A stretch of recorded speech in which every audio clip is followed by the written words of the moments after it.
రుక్మిణి అంటే అతనికి ప్రేమ ఎక్కువ కావచ్చు. మగవాడి మనసుని తెలుసుకోవడం ఎలా సాధ్యం? నాకు దక్కని ఆ పారిజాత పుష్పం ఆ రుక్మిణికి దక్కకూడదు. నా ఈ కోమలమైన హస్తాన్ని స్పర్శించని ఆ పారిజాత పుష్పం ఆ రుక్మిణి హస్తాన్ని స్పర్శించకూడదు. నేను పూజించని ఆ పుష్పాన్ని రుక్మిణి కూడా పూజించకూడదు. నా నేత్రాలు చూడని ఆ పారిజాత పుష్పం ఆ రుక్మిణి దృష్టికి రాకూడదు. నేను ఆస్వాదించని ఆ పారిజాత పుష్పం యొక్క సువాసనను నా సవతి రుక్మిణి కూడా ఆస్వాదించకూడదు. ఆ రుక్మిణిని నేను ఎలా సంతోషపరిచానో దానికంటే ఎక్కువగా నిన్ను సంతోషపరిస్తే చాలు కదా. సత్యభామ, నీవు పుష్పాన్ని మాత్రమే కోరావు. నేను నీకోసం ఇంద్రలోకం నుంచి ఈ పారిజాత వృక్షాన్నే తీసుకొచ్చాను. స్వీకరించు.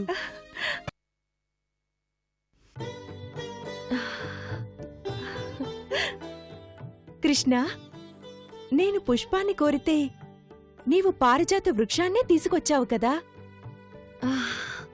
ఈ పుష్పం వెదజల్లే సుగంధమైన పరిమళం నా మనసుని ఆకర్షించి నన్ను ఊహల లోకంలో తేలియాడినట్లు చేయుచున్నది.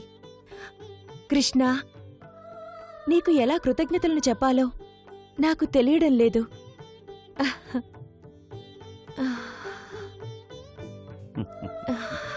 ఎంతటి సువాసన!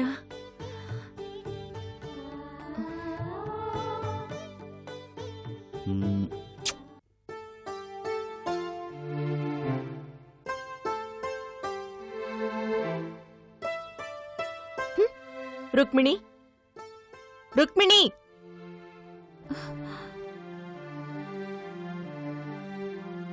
ఏమిటి సత్యభామ? కృష్ణుడు నీకు కేవలం ఒకే ఒక్క పారిజాత పుష్పాన్ని ఇచ్చినందుకు అతను నీకే స్వంతమని అనుకున్నావా? ఆ పారిజాత పుష్పాన్ని వేరే ఎవరికీ చూపకుండా, దాని సువాసనను పంచుకోకుండా గోప్యంగా ఉంచావు కదా. నీది ఎలాంటి స్వార్థమో నాకు ఏమీ అర్థం కావడం లేదు. కృష్ణునికి ఇతర పత్నుల కంటే నీకన్నా నేనే ఎక్కువ. ఇదేమైనా ఒట్టి మాట అనుకున్నావా? లేదు, ఇది సత్యమైన మాట. నీకు ఒకే ఒక పారిజాత పుష్పాన్నిచ్చిన కృష్ణుడు నాకు పారిజాత వృక్షాన్నే తెచ్చిచ్చాడు తెలుసా? అవునా? ఇది చాలా సంతోషమైన విషయం. దీన్ని నీలా గోప్యంగా ఉంచుకోకుండా బహిరంగపరుస్తున్నదెందుకంటే కృష్ణునికి నీకన్నా నా మీదే ఎక్కువ ప్రేమని చూపించుకోడానికి. సత్య, నీవు కృష్ణునితో ఎల్లప్పుడూ సుఖజీవనం సాగించాలనేదే నా కోరిక. ఓహోహో, సుఖజీవనం చేయడం గురించి నాకు బోధిస్తున్నావా? అందులో నాకేం తక్కువ జరిగినది? నా పుట్టింట్లోనూ బంగారపు వర్షంలో పెరిగిన దానను, గడప తొక్కిన మెట్టినింట్లోనూ ఐశ్వర్యంలోనే ఉన్నాను. నేను కోరకుండానే అంతా నా కాళ్ల దగ్గరకే వచ్చి పడినది. నేను ఎవరితోనూ పాఠాలు చెప్పించుకోవాల్సిన అవసరం లేదు. నీతో అంతకన్నా లేదు. నేనింక వెళ్తాను.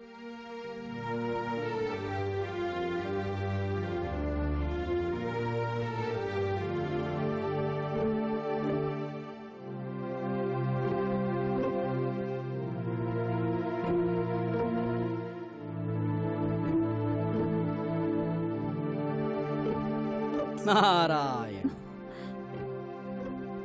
దీర్ఘసుమంగళీ భవ. ఆశీనులు కండి మునీంద్ర. ఇదేమిటి రుక్మిణి, నీవు చెప్పినదొకటి, ఇప్పుడు జరిగినది మరొకటి. బహుపత్నులు గల కుటుంబంలో సవతుల మధ్య గొడవ తప్పింది కాదు. మునివర్యా, నేను ఆమెతో గొడవపడ్డం లేదు కదా. అయితే ఆవిడే కాలు దువ్వుకుని వస్తున్నది కదా, దానికేమందువు?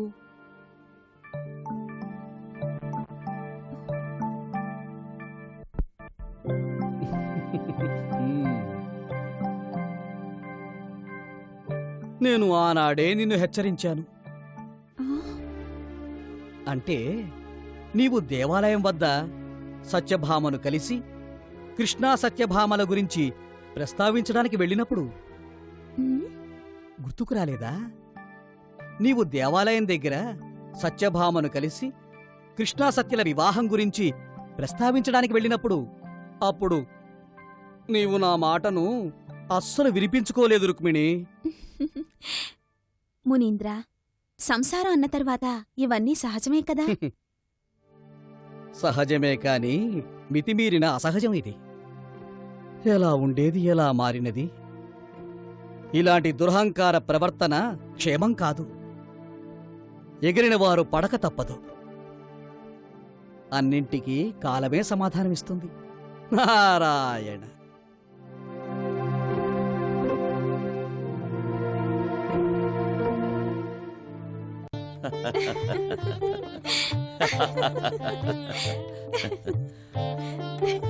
రుక్మిణి, నీవు మా రాజభవనంలో అడుగుమోపిన సమయం చాలా శ్రేష్టమైంది. దాని ఫలం నాకు అనుక్షణం అనుదినము లభిస్తోంది.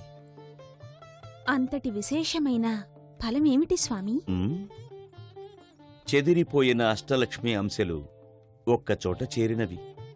అది ఈ కృష్ణుడికి అష్టపత్నులుగా. దీనికంతటికీ నీ సహనం ప్రోత్సాహమే కదా కారణం దేవి. స్వామి, మీ భక్తురాళ్లుగా, మీ సేవకులుగా, మీ సేవ చేసే భాగ్యాన్ని మాకు కల్పించి మమ్మల్ని ఆశీర్వదించడం వలనే ఈ జన్మలో మీరు ధరించిన మాల యొక్క ముత్యాలుగా ఉంటున్నాము. ఆహా రుక్మిణి, నీవు మాట్లాడుతున్న ఒక్కో మాటని వింటుంటే నీ వంటి ఆత్మీయ భక్తుల హృదయంలో ఎల్లప్పుడూ కొలువుండాలనిపిస్తుంది.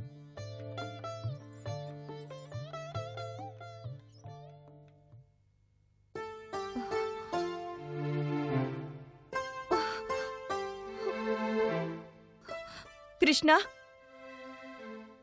కృష్ణ, కృష్ణ!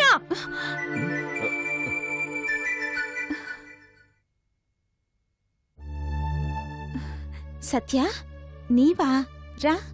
నేను నిన్ను చూడాలని రాలేదు. నా పతిదేవుడు కృష్ణుని చూడాలని వచ్చాను. కృష్ణ, రా నా వెంట. సత్య, అదేమిటంటే అదేమైనా కానివ్వు. నేను నీ సత్యభామను పిలుస్తున్నాను. రా నా వెంట. రావచ్చు. అయితే నేను రుక్మిణి. అంటే నాకంటే నీకు ఈవిడే ఎక్కువైందా? సత్య, నా దృష్టిలో అందరూ ఒక్కటే. అయితే నేడు మేమిద్దరం వివాహం చేసుకున్న రోజు. అందువల్ల నేనీ రోజు మొత్తం ఆవిడతోనే ఉంటానని మాటిచ్చాను. ఏంటి మాట? మాటనిచ్చావా? మరి మన వివాహం జరిగిన రోజు నాకు మాటనిచ్చావు కదా, నాతోనే ఉంటానని. ఇప్పుడు దాని ప్రకారమే నడుచుకోవాలి. రా నా వెంట. సత్య, ఈ ఒక్కరోజు ఇలా మొండితనం చెయ్యకు. రుక్మిణికిచ్చిన మాటను నిలబెట్టుకునేవు.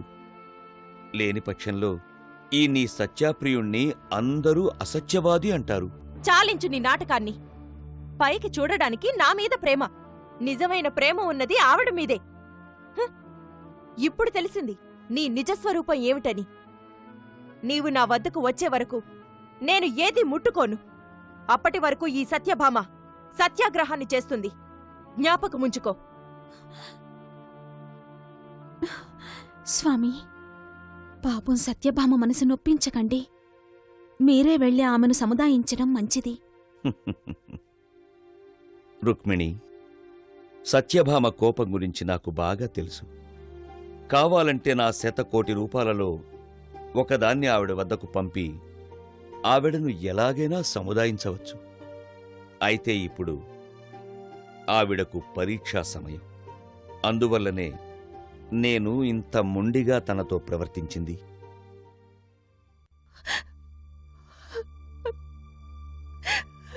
నారాయణ.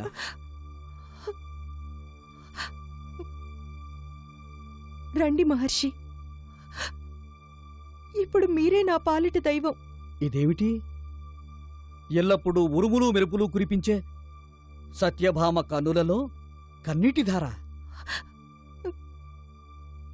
ఇది కన్నీటి ధార కాదు, నా హృదయమే పగిలిపోయింది. ఏం జరిగింది సత్యభామ? దీనిని ఇంకొకరి వద్ద చెప్పుకునేది కాదు. సంసారం గొడవ. బామా, నేను నీ శ్రేయోభిలాషిని. నిన్ను కలవరపెట్టే ఆ ఆపదేమిటో నాతో చెప్పు. దానిని నేను పరిష్కరిస్తాను.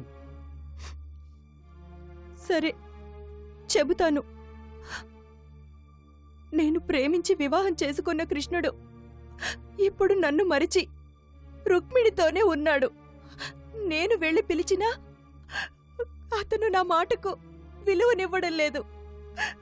ఓహో, ఇదంతా స్త్రీ ఆకర్షణ. నీవు రుక్మిణిని నీ తోడబుట్టిన సహోదరిలా భావించి సహాయం చేస్తే నీకు ఆవిడ ద్రోహం చేస్తుందా? ఆవిడకు సరైన గుణపాఠమే చెప్పాలి. అందుకోసం నీవు తాత్కాలికంగా ఒక చిన్న త్యాగం చెయ్యాలి. అదేమిటో చెప్పండి మహర్షి. నా కృష్ణుని నేను పొందడానికి ఎలాంటి త్యాగమైనా చేస్తాను. నిజంగా? ఖచ్చితంగా. ఇప్పుడు నీవు త్యాగం చేయవలసినది నీ కృష్ణుణ్ణే. నా కృష్ణుడినా? ఇదేమిటి ఇలా చెబుతున్నారు? మీకు మతి భ్రమించినదా? ఆ, ఆవేశపడకు సత్యభామ. నేను చెప్పునది సహనంతో విను. కృష్ణుడు సంపూర్ణంగా నీ సొంతం కావాలంటే నీవు పుణ్యక వ్రతమనే వ్రతాన్ని ఆచరించాలి. ఆ వ్రతాన్ని ఎలా ఆచరించాలి? చెబుతున్నది శ్రద్ధగా విను. ఈ వ్రతాన్ని ఆచరించడానికి నీవు ఎలాగైనా చేసి నీ సవతులైన కృష్ణుడి పత్నులందరినీ ఒప్పించు. వారా పుణ్యకావ్రతాన్ని ఆచరించి కృష్ణుణ్ణి నీకు సంపూర్ణంగా అప్పగిస్తారు. వ్రతం అనంతరం వ్రత పద్ధతి ప్రకారం కృష్ణుణ్ణి బ్రాహ్మణులకి దానంగా ఇవ్వాలి. అప్పుడు నేనే కృష్ణుణ్ణి దానంగా పొంది నీకు అప్పగించెదను. అప్పుడు కృష్ణుడు నీ ఒక్కదానికే సొంతం. అంతేకాదు, మిగిలిన పత్నులతో అతనికి ఏ విధమైన సంబంధమే ఉండదు. నారద మహర్షి, మీరు నా పాలిట దైవం. మీ ఉపాయం చాలా ఉత్తమమైనది. దానిని ఇప్పట్నుంచే కార్యాచరణకు తెచ్చెదను. ఇష్టకామ్యార్థ ఫలసిద్ధిరస్తు. నారాయణ. జలజ, ఏ జలజ, నీ స్నేహితురాలు సత్యభామ నా మిత్రుడు కృష్ణుణ్ణి ఆ నారదమునికి దానమిచ్చి అమ్మకానికి పెట్టడం సరైనదేనా? నా స్నేహితురాలు ఏం చేసినా దూరాలోచనతోనే చేస్తుంది. దూరాలోచన కాదది, దురాలోచన. పతిదేవుడుగా కొలిచే ఈ లోకంలో అమ్మకానికి పెట్టే చెడు ఆలోచన రావటం నీ సత్యభామ ఒక్కదానికే చెల్లింది. నీవు ఏం చెప్పినను నా స్నేహితురాలు చేసిందే సరైంది. ఆవిడ చేసింది ఖచ్చితంగా తప్పే. లేదు, తను చేసిందే సరైంది. లేదు తప్పు. లేదు సరైంది. లేదు తప్పు. లేదు సరైంది. లేదు తప్పు. నోర్మయ్. నీవు నేను చెప్పినట్టే నోరు మూసుకునుంటే సరి. లేదంటే మరి నేను నిన్ను ఎన్నటికీ వివాహమాడను. అయ్యో. మ్మ్. అయ్యో. హ్మ్. రా నా వెనుక.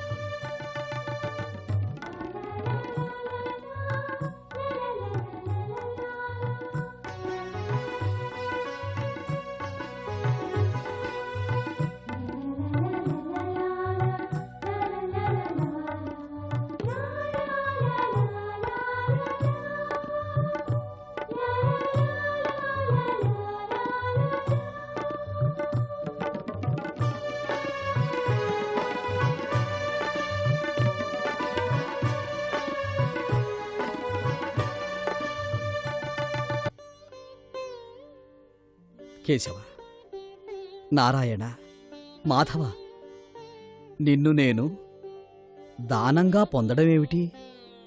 త్రిలోకాలలో ఎవరికీ దక్కని అదృష్టం నాకు దక్కినది.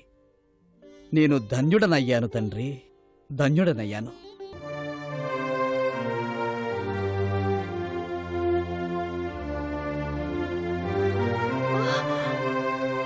స్వామి,